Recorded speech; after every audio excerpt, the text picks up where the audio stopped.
Hola, muy buenas tardes y bienvenidos al canal de Lightspeed Spanish. Now, I'm an Englishman, and look, I'm right next to a balcony. I'm next to a balcony, and down below is a swimming pool.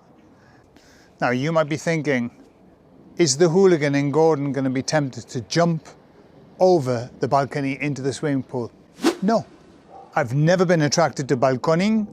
I will never do balconing. And anyway, the distance between this balcony and the swimming pool is impossible to make in a jump. The only way I would think that it was possible is if I was completely drunk. Today I'm talking about two expressions that are so interesting for different reasons, and they're all about believing.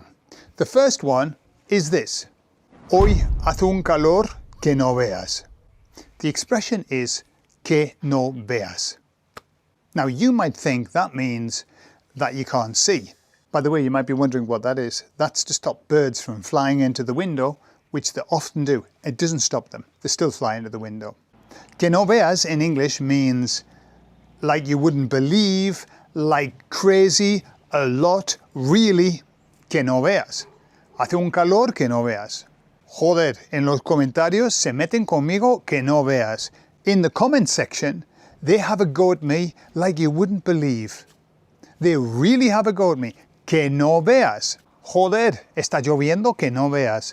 Está lloviendo que no veas. It's raining like you wouldn't believe. So when you want to say like you wouldn't believe, you use que no veas.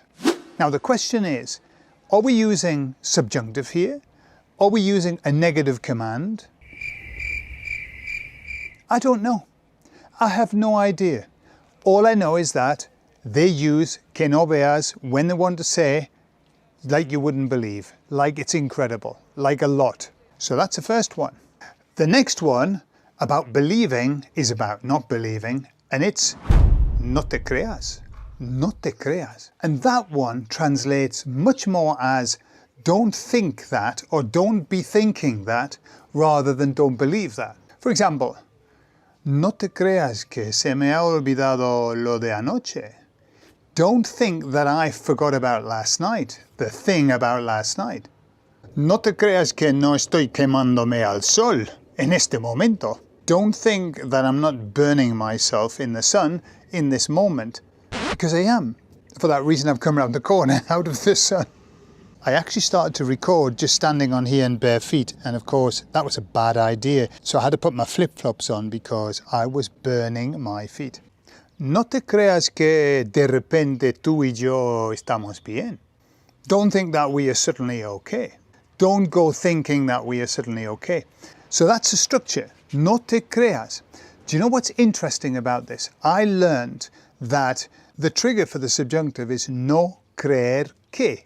So, no creo que esté mañana. I don't think I'm going to be there tomorrow or here tomorrow. No creo que lo haga mañana. I don't think I'm going to do it tomorrow. So, for me, no creer que was a trigger for the subjunctive. And yet, when you say no te creas, the verb that follows is not in the subjunctive, it's the indicative. Why? I don't know. It just isn't. I hear it all the time, with the indicative. And I've had to come downstairs. Why? Porque hace un calor que no veas y ha dejado de funcionar la cámara. I popped it in the freezer actually for about 5 minutes, just so that it would cool down and I could finish this video. No te creas que no trabajo duramente, ¿eh? Y aquí estoy sufriendo el calor para crear este video.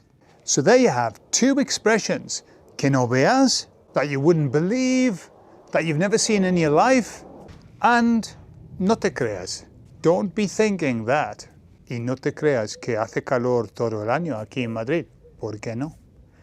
Porque en el invierno hace un frío que no veas. So why not try and slip those expressions into your next conversation? It's easy. You want to exaggerate something, que no veas. You want to tell somebody not to be thinking something, no te creas. Y ahora me voy para dentro a beber algo y a descansar. Hasta luego.